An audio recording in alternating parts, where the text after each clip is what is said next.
Sorry for a question for everyone. Now that it's been 10 years since this movie has come out, what's it like going back and watching it with the crowd tonight? Pretty cool, actually. Yeah, it's a very loud movie. It sounds good in here. But yeah, it was cool. I mean, Kevin and I had seen it like a decade. We watched it recently, about a year ago. Yeah, a year ago, maybe or so. But we hadn't seen it with an audience since that's in 2014.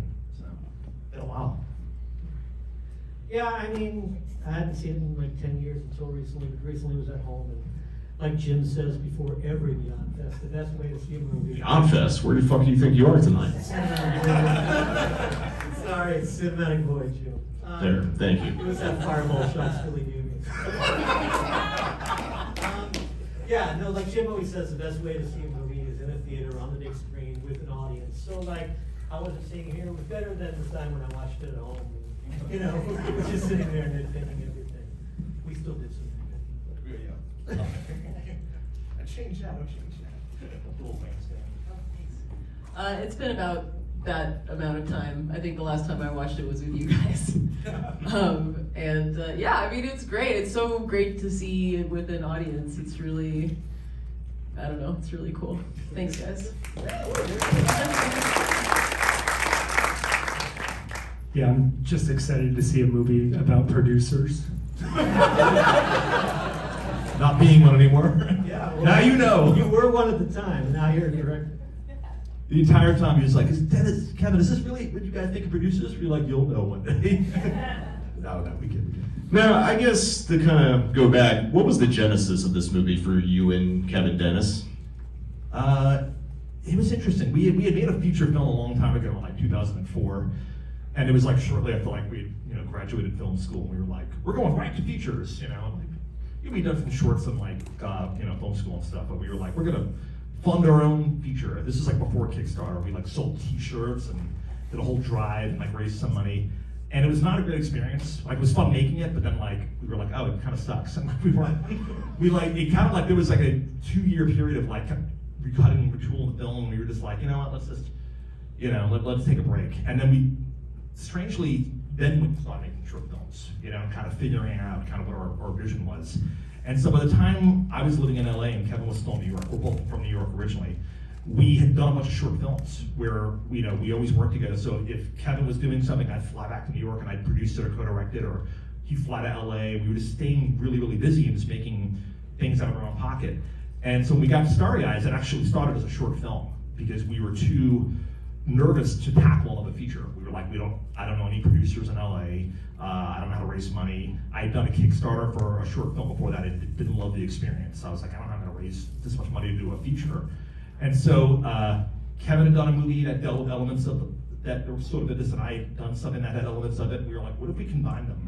And instead of making it a monster movie. Well, I had a short film that was about an actor that was, talking about leaving Long Island and going to LA to become, to take a shot at being an actor or getting into movies. And Dennis had a movie that kind of was like, his short film dealt with some kind of like a little bit of transformation and body horror. And then like, we thought we were all clever and we were like, what if the transformation was into an actor? And then we were all like, yeah. And then we looked at each other and we were like, well, what is that? Yeah. A theme monster, No, but really, to sum it up, it was really just about us, And this is the thing I think that really spoke to you guys as well when you came on the board project was, it's about an actress, but as directors, we and writers, we felt like we were sort of like, I felt like I'd been living in LA for a while now and I wasn't really getting anywhere. Kevin wasn't even living in LA at that point. And we just sort of felt like we were like scratching at the surface of this bubble that was surrounding this town that we couldn't get through. And so we had a lot of subversive sort of like, fuck you type attitude about like, well then we're gonna lambast you guys, And so the movie was really just about our own ambition, our own desperation, and like, how far would you go? And are we the Danny character played by Noah Segan, or like, would we do what Sarah does? We do what Sarah doesn't, but it's a metaphor for basically like how desperate people get to sometimes make it in this town and what that really means, What are you really joining sometimes if you give up a part of yourself to do that, Are you joining a cult, Well, the funny thing is that then when we made the movie, it actually was the movie that got his attention by Hollywood. And now we desperately long to be back to the TV movie, you know. Yeah, now we want to escape the cold. No, so yeah, that was kind of the conception. So, what were some of your inspirations? What were things you were watching or like consuming that was kind of influencing you as you were like working on the script and getting ready to go into production? Well, I mean, Possession's a big one. It was one that we cited to Alex. It was one of the reasons why Alex kind of got the role. One thing that we've learned in the past working on short films is you can do auditions and somebody comes in, they read the lines the best, and then if they're not really familiar with genre, the types of movies that you're trying to make, when you try to tell them to do sort of certain things like, why would I hold it like that, or you really want me to put that blood on me, or you know, and do all that, and like It's over the top, like they don't understand the hyper reality of it, you know? A very important thing to us when we were making this movie, since we were making it for such a low budget and on such a tight schedule, was that we wanted somebody that really understood the materials, that we weren't having those fights every day, trying to convince somebody to do something. Because there are a lot of people, a lot of actors that just want to look their best on screen, that don't want to do things, that just want to go like, you know, like I was talking about this with a friend the other day, that you hired somebody based off of an audition, and then they come in and they're like completely made up, and you're like, you're supposed to be the meth addict, you know, like, and like, you know, so like, you know, one of the biggest, most important things was that Alex understood the references, and you know, like, and again, like, the new edition of House of Psychotic Women just came out, where Alex is on the cover.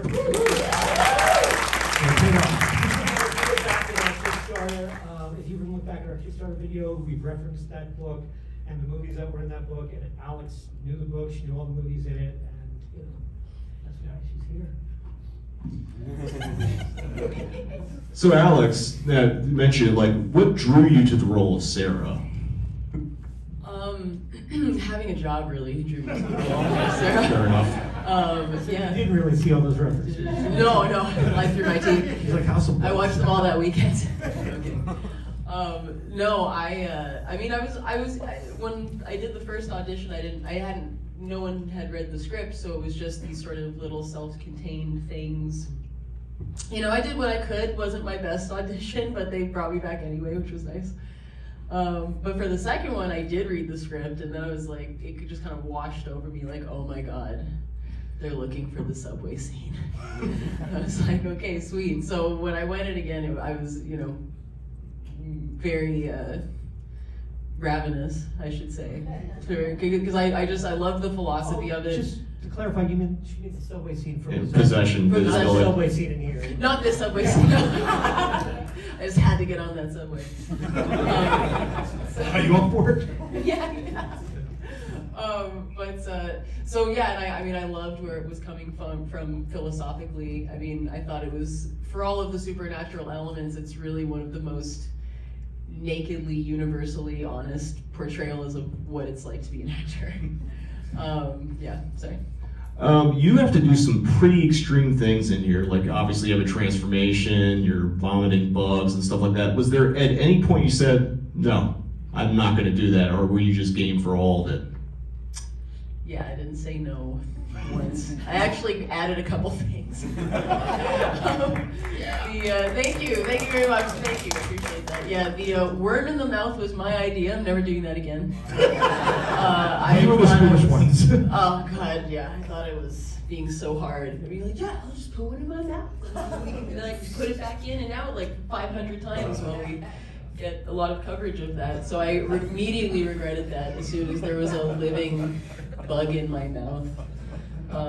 Yeah, wasn't a huge. Was there a bug handler on set for that day?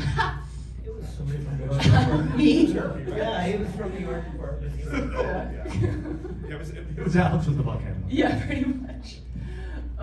Yeah, no, I was so completely game to just dive in head first to this. I loved what a crazy mindfuck it was, so I was really excited. And it's a wonderful, complex performance, and it makes the film, it like holds it together in a way that like if these guys casted it wrong, this movie wouldn't work. So it's extraordinary. Thank you. So how did you guys get involved with Travis as a producer? I'll start if Travis, you finish it. So Travis actually like hit me up on Twitter. Like I was like very into like UFC at the time, you know, listening to podcasts and like watching fights and stuff. And I'm not a sports guy, so it was very odd for me. And I was bemoaning the fact that I didn't know anyone in my friendship circle that was into it. And so I was like bitching on Twitter, you know, it's like pre-X, you know, and about some like UFC pay-per-view fight that was on, and this Travis Stevens guy who I sort of knew and I never really met, you know, doing through as being a producer that I admired, like mentioned me or replied to my tweet, and he was like, I'm at Big Wang's with like Evan Katz's brother, and we're all like eating chicken wings and watching the fight. Come on down, dude. I was like, who is this? Like, what? People don't do this in LA, you know, like. And so, but I went, and I get there. They're all sitting on a couch watching this like fight, and instantly they were just like my people, you know, and like we all hit it off. And I remember there was a moment where me and Travis were standing next to each other waiting on the valet, and I was like, this guy's a producer, and like I should pitch him, you know, like I should try to get him to make something with me, give me things, and work with me, and yada yada, you know, all that crap that they tell you, like always have a screenplay in your, you know, in your car, you know, like if you're a waiter, leave it on the chair when Steven Spielberg sits down, and the words almost left my mouth, and I was like, I'm not gonna do that because this guy's cool. I like this guy. Like I kind of want to like be friends with him, and I don't want to do that shit. Like I just want to like, I don't know enough like cool people in LA, and you should surround yourself with people that like love doing what you're doing. And so I made a conscious effort to shut the fuck up, and we just became like organic friends. And it wasn't until like a year later that you were like, so what's this film that you and Kevin are working on? You're gonna tell me about the Starry thing? Where you're like, oh, he's interested, and like we didn't like he became interested, you know, and it. That's the way it should work. You should work with your friends, people that you know, and so it was great. You know? I get that right, Travis? Yeah. Like for me, I found that kind of like an intriguing start to a movie, to be like, oh my God, we use this new platform to connect, and then established a friendship, and then Kickstarter. Yeah. And then I got excited when, and feel free to just take the mic out of my hand if I get into too many details, but they were like, we're gonna make a movie for $50,000. And I was like, oh shit, I'd like to see how you do that. And they're like, we're gonna raise it on Kickstarter. I was like, well, I've never done Kickstarter, that'll be exciting. And then, you know, pretty quickly we were like, well, we're not gonna be able to make that movie for $50,000. So then we started doing more traditional, you know, financing, and started bringing on some of the cast that we, I had worked with, or people we knew.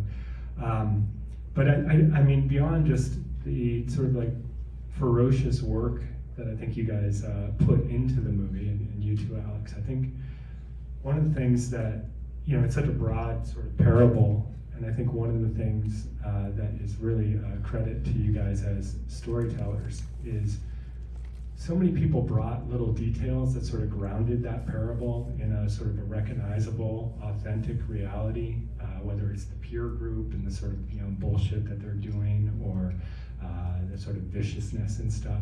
And I think watching it now, 10 years later, I'm like, it all rings true. And even though, you know, some of the references in the phones may be a little dated, I feel like there's a universal truth to the ugliness that people can have inside them. And I just want to compliment you guys on sort of collaborating and letting people bring something that made sense to them to each thing. So you're saying the Hollywood ugliness is timeless. Yeah. Now, this is a movie about Hollywood, and you shot it primarily in Hollywood. Was that a challenge, especially with how, like, you know, it's actually expensive to shoot Hollywood movies in Hollywood? Yeah, I mean, not as much then as it sort of is now. Like, me and Dennis trying to work on some other things. We won't say what it was. A sequel to this one, actually. Yeah! And we quickly found that like shooting in Hollywood's kind of not really all that viable as much these days. You know, like that here we were sort of flying under the radar, you know, like we had permits, all the permits were for open streets. We didn't have any, we never closed down the street. Everything was done like in public, you know. So, but like now it's sort of like, you know, we're in the guild, you know, and it's gonna be like, it's gonna be a union film, you know, and like, and then Health insurance. you know, and then it like raises the budget, and then when the budget gets raised, then people come on and they go, well, why would you shoot somewhere if you aren't making the most of your money because you need a tax rebate? If you don't have a tax rebate, why would you shoot there. And then, of course, the LA tax rebate is set up, it's kind of skewed towards the studios, and it's not really set up for indie productions to get the tax rebate. So basically, it kind of makes it that, like, you know, if you want to make something over a certain budget but below a certain budget, kind of like a more elevated indie or like a higher budget indie, then you're going to kind of fall into this ballpark where, like, you have to be a union film, you have to have, you know, investors come on board, and people just are not gonna be open to the idea of doing something without a tax credit, because that's how the money is made in film today. It's not really made with as much like just kind of investors or, you know, coming on board and going, hey, this sounds like an interesting project, here's $1 million, you know. Every budget is broken down into like, all right, soft money, hard money, like equity versus like rebates versus like, you know, branding versus like, you know, sponsorship. Like, can we have somebody wear a watch? We could get, you know, get somebody to see the watch, and then we could get money from them, and just like anywhere you can piece money together. Yeah. And that brings me to Jim's question when he said, is it hard? And it's like, it didn't seem it, because we didn't really know how to make a movie any other way. We just got the money that we had, we, you know, we just went and did it, you know. And now, like, it's kind of like we're being told, we get told by a lot of people it's just not really doable. And then we kind of like, well, we did it back then, you know. It just kind of seems like, you know, why can't we just go do it like that, you know? But you know, if anybody's We're got trying. a couple $1 million. That's what we need. Just pass the hat around the screen right now. Now, I do want to talk about the themes of the movie. This is for everyone. Like, the first theme I want to talk about is the old Hollywood theme, because there's, you know, Sarah's room, there's all the old starlets, there's a few locations that were, like, very historically significant to Hollywood. Could you talk about just working that throughout the film?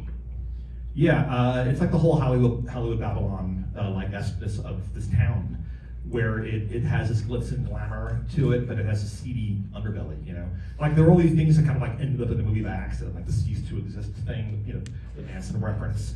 We purposely made the whole like murder spree at the end not feel like a glamorous, like, you know, sort of like, you know, slasher type ending. We wanted it to feel like Manson murders, you know, like.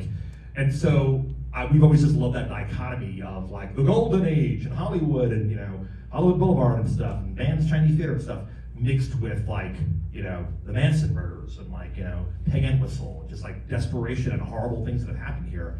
And so we liked the idea of this actress that was obsessed with what she thought was like a golden era. And on film it is, you know, but like behind the scenes it wasn't, you know, like actors really were treated like slaves, and they were on these like 10-year studio contracts and stuff.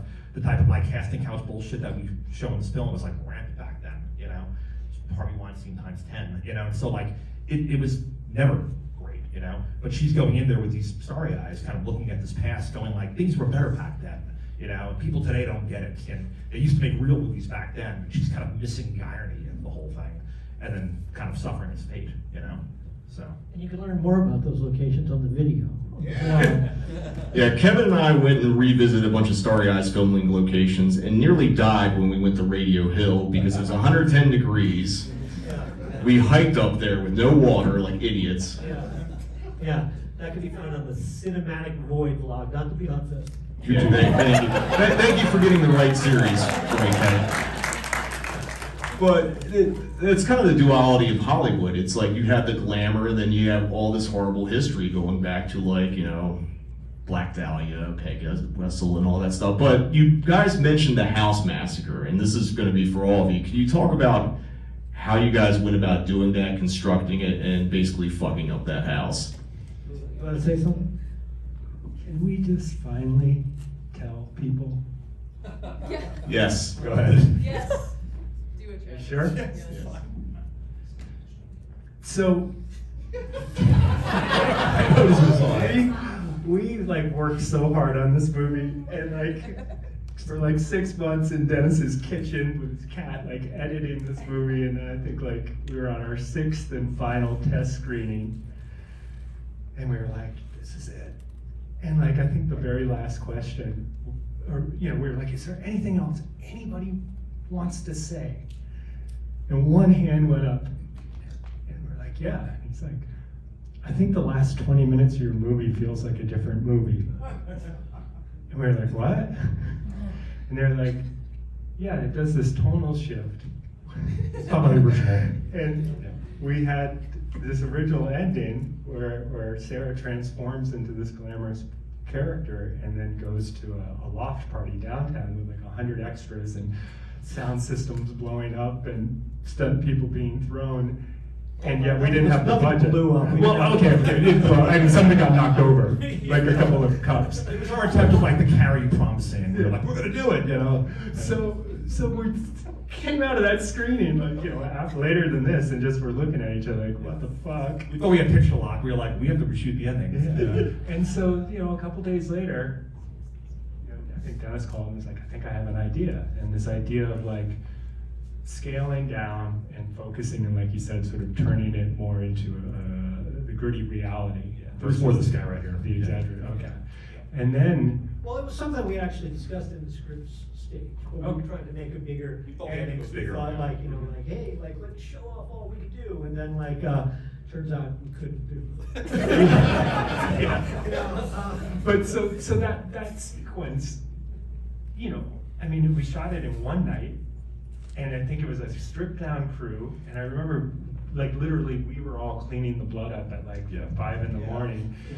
But you watch it on screen, it's like, I mean, it's fucking awesome. Like, and the little beats, the little like toe wag after, she gets bashed in the head, and the plastic bag, like cinematically, it's fucking awesome. Like all those little moments, and it's like, that's rad. That's my insight. Sometimes think smaller. Also, it's just kind of like, like you were saying before about, thematically, you wrote Manson, there's also the Wonderland murders and stuff, and this is what you see a lot in sort of these Hollywood stories of like people that are desperate for, fame, or that have kind of fallen on hard times, that were once celebrities, and it's kind of like, and we wanted to really tap into that. That's why I think Travis was talking about the tonal shift, because it went through from this whole movie about it, the ambition, the blackest of human desires, and about how that really how people are desperate to make it in this town, and you see desperation everywhere in this town, and then was turning into the kind of the thing that you were saying that you didn't want to shoot at in the end. It was really. And then another benefit of it is like we got to see Sarah as a character at her worst doing terrible things versus the transformed character, and I think that honored your performance a lot. You were more like a monster in that original ending, The original ending takes place after I kill Tracy, and everyone is still alive, and I go there and I have this, before I start cracking skulls, I have this like monologue that I give them. I love that monologue. Well, Because I auditioned with that monologue. and that original ending has been repurposed actually in the sequel. It's good. I won't say what's in it. I won't. It's playing in the sequel as a big silver screen. Yeah. Become the silver screen. Yeah, exactly. And it's perfect for that. But I was also, when they told me that like the ending that you guys rewrote, I was like, oh my god, it hurts so much more. It's so much more intimate. And you remain you in it, which is great. Right. Well, and like Travis says, it speaks so much more to the thesis of the movie. Really just she does transform as a human being. Like her humanity is what she actually sacrifices. Yeah. And just like not to get all like old guy. It's like you can't give up on your fucking movie. You can't give up on your dreams. You can't give up on this thing you're trying to do. And I think that's like a testament to it. Like right when you think you're done, to be like, no, there's more to do here to make it what it can be. And I think that kind of ties into sort of the theme of the film too. There's the other big theme, and you guys kind of touched about it in the creation and this kind of scene, is like basically most of you, I'm assuming everyone on the stage is a transplant here, not originally from LA, right? When you move to LA and you're trying to live your dream, you leave people behind, and you come to this point, like in order to succeed, you do feel like in a way you have, like there's people that feel like you either feel like are holding you back from your dream, or you have people around you who are not allowing you to advance. Could you guys just talk about personally, like just kind of working that Like through? who? What? Like in our lives? In our lives, The just fun like- we cut out? Yeah, All right. we're gonna get philosophical here, Travis. Wait, no one's gonna answer your question now? No. You want us to tell you about the people we could have? No, I'm just saying. I'm not saying fucking name them, Kevin. Nobody, no enemies. What are you talking about? No, what I mean is like the theme of just You're burn bridges, Jim. it's just a fire. Jim, you go first. All right, so let me read the list. No, what it's something that struck me because it's just like what Sarah is doing is like basically feeling like there's people that are holding her back, Yeah, and yeah. just that interpretation of like even if it's not a real thing, just like feeling okay. like you have to I know what you're cut the saying. dead weight. So that's part of when I moved to LA. I sort of like suddenly woke up one day and I was like, I'm 29, and like I've been doing the same thing for like 10 years, and like Kevin was part of it. We had a routine, we had our friends, we would have movie nights, and it was like very comfortable and safe. And I suddenly realized that my life was kind of passing me by. I was about to turn 30 and I wasn't really following my dreams. You give it another shot with that first film, and it was like, all right, didn't work, and it's like the door almost closed, And so I think sometimes people could look at the stagnancy of their life, and suddenly blame the people in their life that should be blamed. So like she says in the movie, you're all losers, you're holding me back. And that's really a person talking about themselves, is not getting off their ass and going to do it, and like looking for people to blame, And so the movie deals with that unfortunate thing that people do, that schadenfreude of like, it'd be so great if they just failed, Oh, you're so great, I love you, like that people have, which is an ugly thing, people do that sort of thing sometimes. And even when people are showing you support sometimes, you don't want to get that support if you're not getting anywhere. You're like, give me the support when I get there, like when I'm calling action on set and stuff, then you could say good job, But until then though, don't jinx it, And so I think Kevin and I, especially being from the suburbs like Long Island, where everything's already like just cookie cutter and basic, and strip malls and everything. When you think of the suburbs, it just started to feel like that was getting away from us a little bit. And so we definitely wanted to tap into that idea of, just the mundane nature of the routine, and how the routine could basically be like a killer. So you gotta fight that.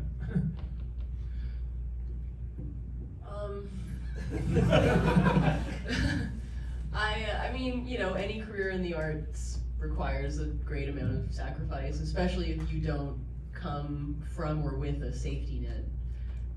If you have to just do it all yourself from the ground up, you are going to sacrifice things like stability and security and shelter and food sometimes.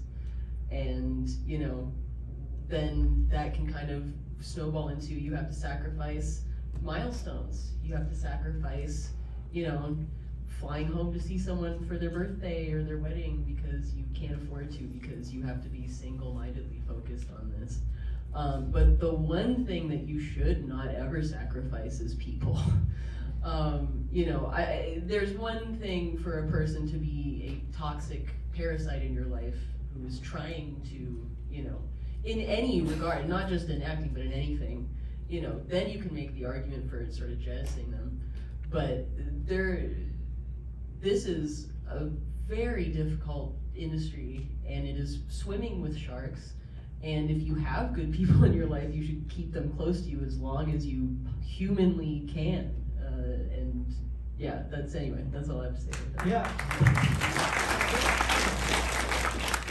I agree, and that was something that I was gonna say when you were talking, Jim, about like, cutting out the people because she sees these people as the dead weight. I wanna make it clear that, Sarah is like the worst person in the friend group in this. Yeah, okay, yeah, no, absolutely. I mean, like, even Erin shows genuine concern for her when she sees how, decayed she is.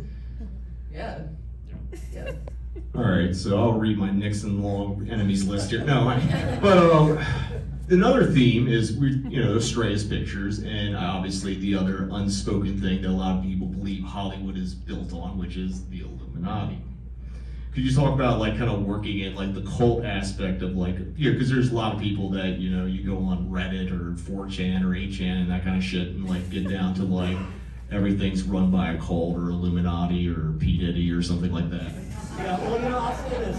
This is the 10-year anniversary. When we made this was like 10 years ago. People didn't really live on social media like they do now, or Reddit and all that, So it was like, obviously I was aware of the Illuminati conspiracy theories, and we were like, hey, have a little fun with it, or whatever. We didn't know that years later there was going to be people like citing it on videos as evidence that Hollywood was Illuminati, and like, that like me and Dennis credits were like the insiders who like, you know, cracked the story, you know. The Pizzagate thing too? Are you fucking QAnon? Yeah, so try to connect to the Pizzagate. And I would like to point out that Starry Eyes came out in 2013, before the Neon Demon and before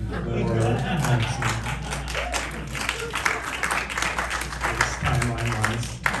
Researchers, you want to? Produced by Amazon, which is run by, no. PD.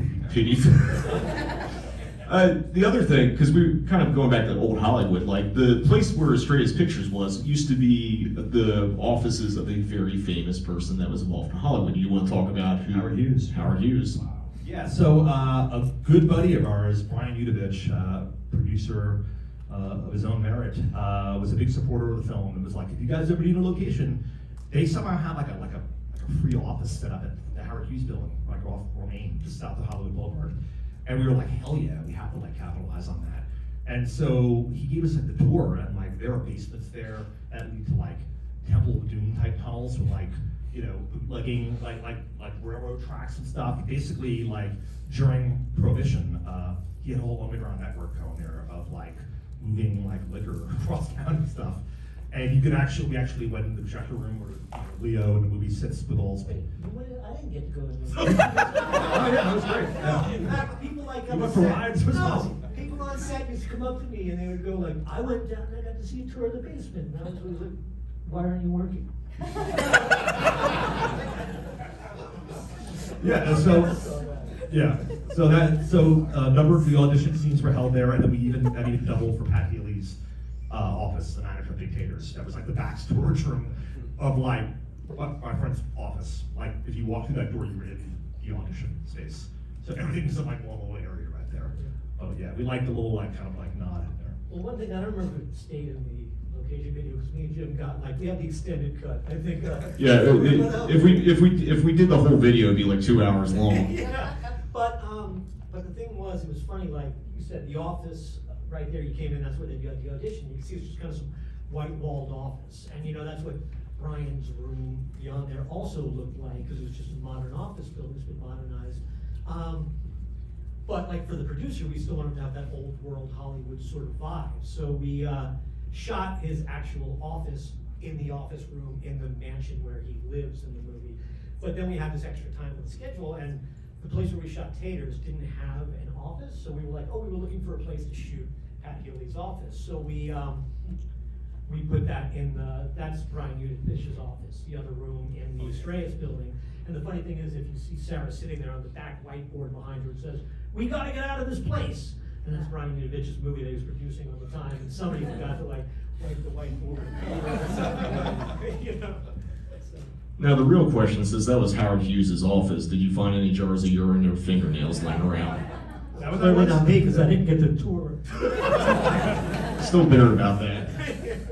Now, there's another location which was kind of a last minute addition, but which, as Travis is an avid skateboarder, you suggested. Do you want to talk about the one near Bronson Canyon? Jesus Christ. This is so unimportant. The biggest contribution to the movie. We had a scene where the kids are supposed to be partying when she pushes her roommate, and I was like, oh, you know, we should do it at the Bronson Canyon ditch where they filmed the joust scene from Thrashin'. And there is no reason why we should do it there, and I'm not sure that it makes sense to do it there, but I'm sure fucking glad it's in the Thrashin' universe. Seems to have noticed us giggling during that shoot. If you remember, I talked about this on the Lucius video. We were Just keep plugging the video, Kevin. Are you getting money off the video? No, I will, but I'll make a good 10 cents off of YouTube here. I will give you a nickel, Kevin. So originally in the script, it was set in Devil's Gate Dam in Pasadena where they were hanging out. And when Sarah runs away, she went down into Devil's Eye. Yeah, the Devil's Head Dam, Devil's Gate Dam. Yeah, and they call it the Devil's Oh Eye. no, the Suicide Bridge where they were hanging out, and then when you ran away, you went into the Devil's Gate Dam. Sorry, I screwed that off. That was like a cinematic Void Beyond Fest moment. But and then you ran down there, which was the place where Jack Parsons and L. Ron Hubbard used to do their kind of black magic rituals. So we thought that really tied into that old world Hollywood thing, and sort of this sort of And then you just agreed to just set it in the No, fucking because place where you- thrashing was? You remember why? Because you told us that Pasadena was a different permit, we couldn't. He lied to you, Kevin. He wanted to use the thrashing ditch. You wanted to shoot the thrashing.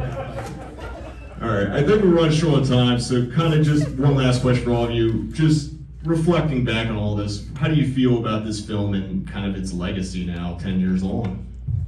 I don't know. I mean, cool. You know, like I like the movie. Like I actually enjoy watching it. You know, which is normally you hate it and you make. But yes, like Travis was saying, I see a lot of like truth in it. You know, a lot of honesty in it. So you know, it's cool. It's got this whole following. People still talk about it and stuff. It pops up. You know, you know, we would love to keep living in this world. There's more stories to tell here. Kevin didn't mention this, but like the thing that we like so much about the idea of revisiting the world is the idea of 10 years on, revisiting the character of Sarah at a different part of her life now, you know, where she now realizes, you know, she's being possibly aged out by an up-and-comer, you know, the idea of having to now escape the cult that she got into. So it's like the first one is about like getting into Jonestown, meeting, you know, Jim Jones. The sequel's about like escaping the island, you know. Trying to get out before the Kool-Aid gets passed out. Yeah, you know, and so it's sort of commenting on what the industry is going through now, how there's a lot of like burn it all down type stuff going on, and so it's just as subversive and, you know, anarchist as the first one, you know. So yeah. Yeah, I mean, like Dennis was saying before, it's hard to watch it without seeing the parts that I wish I could change, or remembering all the stories and the hardships that went into certain things and the fights that you had to have with certain people, and kind of looking and going like, oh, that it didn't come out like I wanted this one part. But I mean, I think for the most part, overall, like Dennis was saying, like, I mean, when we made this, we were starting it as a Kickstarter movie for $50,000 that we were gonna shoot on like our 70s GoPros, and just hope that somebody could see some energy and spirit in there that we were gonna put in there. And then still a very low budget when all was said and done. And you know, the fact that it's playing, you know, 10 years later in the theater for an anniversary is more than I could, you know, ever ask. I thought it was just gonna be something that was on YouTube, you know. Well, his location videos. Yeah. Cinematic. Jesus Christ, Kevin. I'm a nickel.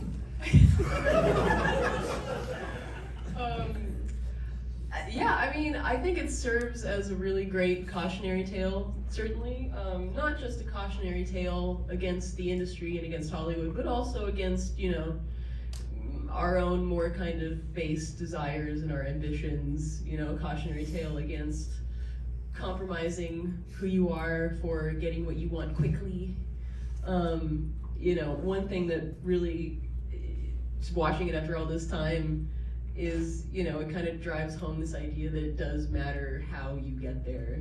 It does matter. Because, I mean, you know, we see it happen all the time on a big scale, you know. People do sell their souls for fame and success, and it does take a toll on them, and it does corrode, you know, who they are as people. So I think, I don't know, I think that's good for anyone entering into this insane industry. You know, so you gotta keep in mind. Anyway, nice and light. Yeah, I'm just proud. Like, I think the movie holds up, it kicks ass, and we have a room full of people who are fucking apparently into it. We're into human race. I mean, it doesn't always happen, but like anytime you set out to make something, if you actually get it made and it actually turns out good, like that's a giant fuck you to every doubt anybody's ever had about you or you've had about yourself. So yeah. Excellent. All right, thank you guys for doing this. Thank you all for coming tonight.